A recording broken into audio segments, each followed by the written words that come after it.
oyentes de Radio Sefarad, es un gusto volver a conectar con Ricardo López Gotis después de algunas semanas que no nos fue posible hacerlo, para seguir hablando del nuevo desorden mundial. ¿Qué tal, Ricardo? Hola, Jorge, ¿cómo estás? Bueno, ya saben que aquí hablamos de cosas que, si bien Ricardo López Gotis es historiador, se refieren a cosas de historia en tiempo presente. Algo bastante arriesgado, pero hasta ahora se ha demostrado que muchos de los programas que hemos hecho han sido de temas que en semanas o meses pues han saltado a las primeras páginas. Y hoy vamos a volver a hablar, por ejemplo, del tema de Bielorrusia, pero también relacionado con el tema de Rusia, evidentemente, con el tema que ha tenido en la frontera con Polonia, y para completar el panorama de lo que para los judíos era Yiddishland, es decir, la tierra que nadie quería y ahí los mandaban, pues también está Ucrania metida en el mismo saco. Así que te dejo el micrófono, Ricardo. ¿Qué nos vas a contar? Bien, bueno, primero muchas gracias y una gran alegría volver a hacer este programa en Radio Sefarad. Nuestra audiencia estaba expectante de este retorno y al final ha sido posible. Lo cierto es que en las últimas semanas hemos visto cómo es que Europa Oriental se ha vuelto nuevamente un escenario al que las miradas están apuntando en todo el mundo, porque ha habido una crisis migratoria provocada por el gobierno de Bielorrusia, en particular el presidente Lukashenko, cuya legitimidad está siendo severamente cuestionada por justamente su elección fraudulenta, y que eh, está provocando esta crisis migratoria llevando a inmigrantes procedentes de distintas partes del Medio Oriente, pero en general desde Irak, para ser llevados luego clandestinamente a la frontera hacia tres países miembros de la Unión Europea y de la OTAN, como son Polonia, Lituania y Estonia.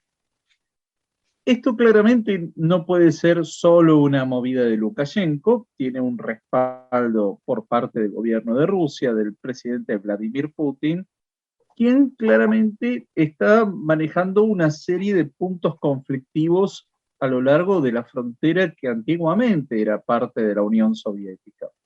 Recordemos que Bielorrusia era una de las 15 repúblicas que compusieron la Unión Soviética, al igual que Ucrania, pero que acá hay que agregar algunos elementos de carácter histórico. En principio, Bielorrusia nunca había sido un Estado independiente, es decir, su nacimiento como un Estado soberano independiente es a partir de 1991, cuando se descompone la Unión Soviética, y de hecho desde entonces ha buscado tener una identidad propia. Es muy probable que la meta por parte de Putin y de muchos grupos eslavófilos en Rusia sea que Bielorrusia finalmente quede integrada a la Federación de Rusia como una parte más. Pero en principio les sirve esta pantalla de un país independiente. Por otro lado, acá hay que retomar la cuestión de Ucrania, que está concatenada a la de Bielorrusia, en el sentido de que Ucrania, que fue parte de la Unión Soviética, y que acá también nos encontramos con el enorme peso de la historia, porque para el imperio ruso Ucrania siempre fue parte de su imperio. Tengamos en cuenta que toda esa parte, la costa de Ucrania hacia el Mar Negro, fue conquistada por Rusia hacia fines del siglo XVIII, toda la península de Crimea, que antiguamente había sido parte del Imperio Otomano, y el Janato de Crimea, fueron conquistados en 1783 por la zarina Catalina II, eh, y que lo que va a ocurrir es que justamente una de las características de la península de Crimea es que en 1944 fue despoblada por la fuerza, por Stalin al concluir la Segunda Guerra Mundial, se produjo la deportación de miles de tátaros que residían en la península de Crimea para ser poblada por rusos a partir de la finalización de la Segunda Guerra Mundial. Pero ahora bien, la península de Crimea, que es el gran punto de conflicto entre Ucrania y Rusia, lo cierto es que ahí se ubica el puerto militar de Sebastopol. Ese puerto militar fue creado precisamente en 1784 como la avanzada naval del Imperio Ruso hacia el Mar Negro. Y el verdadero objetivo no era simplemente el Mar Negro, sino el control de los estrechos que conducen del Mar Negro al Mar Mediterráneo, los estrechos del Bósforo y de los Dardanelos, la guerra de Troya, que nosotros todos hemos escuchado alguna vez en la vida, no fue por Helena de Troya, sino fue por el control de los estrechos que comunicaban del Mediterráneo al Mar Negro. Eso fue la verdadera historia, no fue una historia romántica por Helena de Troya. Pero lo cierto es que ahí vemos una serie de continuidades de carácter histórico que se prolongan hacia el siglo XXI. Es decir, por un lado, la situación de Bielorrusia como un país fronterizo con países de la OTAN y de la Unión Europea. Por otro lado, la situación de Ucrania, en la que hay una importante minoría rusa, y la situación de la península de Crimea en particular, que fue anexada por la fuerza por Rusia en el 2014. O sea, han pasado 7 años de esa anexión. Y por otro lado, tenemos una situación que los más memoriosos recordarán que hubo una guerra de Yugoslavia en los años 90. Y esa guerra de Yugoslavia, ¿en qué se conecta con todo esto? Y es que después de la guerra de Yugoslavia, en particular la que se libró en Bosnia, tuvo como consecuencia los llamados acuerdos de Dayton en 1996. Y en virtud de ese tratado, Bosnia-Herzegovina fue reconocida como un país independiente por parte de Serbia, pero con una arquitectura institucional muy particular, y es que está formada por 3 grupos étnicos: serbios, croatas y bosnios, o como ahora se los llama bosníacos, es decir, la población musulmana de Bosnia-Herzegovina, pero que acá nos encontramos en una situación muy rara, porque por un lado hay una federación bosnio-croata y que tiene su propio parlamento, y por otro lado la República de Serbia en Bosnia-Herzegovina, que también tiene su propio parlamento. Ahora bien, ¿por qué llamo la atención sobre esto? Porque ese parlamento de serbio en Bosnia-Herzegovina, en los últimos días, ha votado que se formen sus propias fuerzas armadas, su propia administración de justicia y su propia recaudación de impuestos. Con lo cual es el primer paso hacia la independencia de esta República de Serbia en Bosnia-Herzegovina, probablemente para fusionarse en el futuro con la República de Serbia. Y acá hay que tener en cuenta lo siguiente, y es que esta República de Serbia es una aliada de Rusia en la península balcánica. De hecho, en los ejercicios militares que conjuntamente se hacen en territorio de Bielorrusia, están Bielorrusia, Rusia y Serbia. Es lo que se llama la hermandad eslava. Es decir, que hay una concatenación de todos estos fenómenos que buscan la inestabilidad de toda la región de Europa Oriental, la fragmentación en pequeñas unidades, pero a su vez el aliento a una serie de situaciones fronterizas muy conflictivas, en los cuales hay o bien minorías rusas o bien minorías serbias con un discurso paneslavo que busca trascender estas distintas fronteras, y por otro lado cuestionar la integración europea a través de la Unión Europea, la integración en esquemas de defensa comunes como es la OTAN,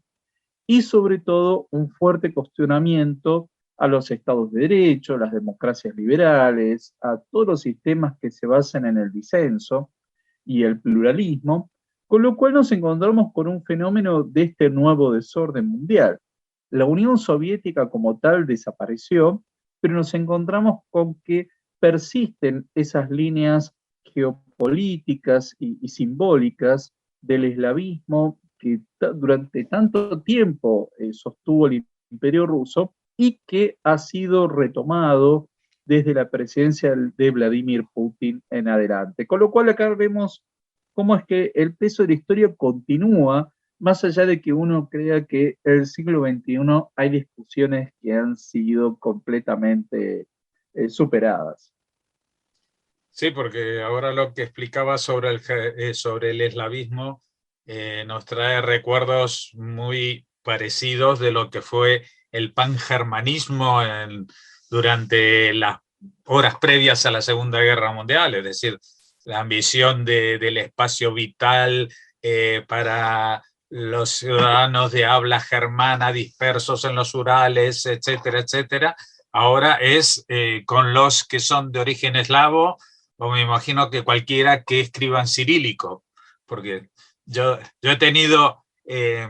amigos, por ejemplo, búlgaros, que bajo el régimen comunista los han convencido, y estaban convencidos hasta hace muy poco tiempo, de que ellos eran eslavos, cuando los búlgaros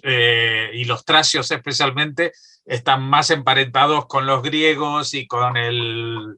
sur de Europa, digamos, a nivel racial o cultural, ¿no? Pero es que este empuje realmente va más allá de posicionamientos políticos, tienen detrás también una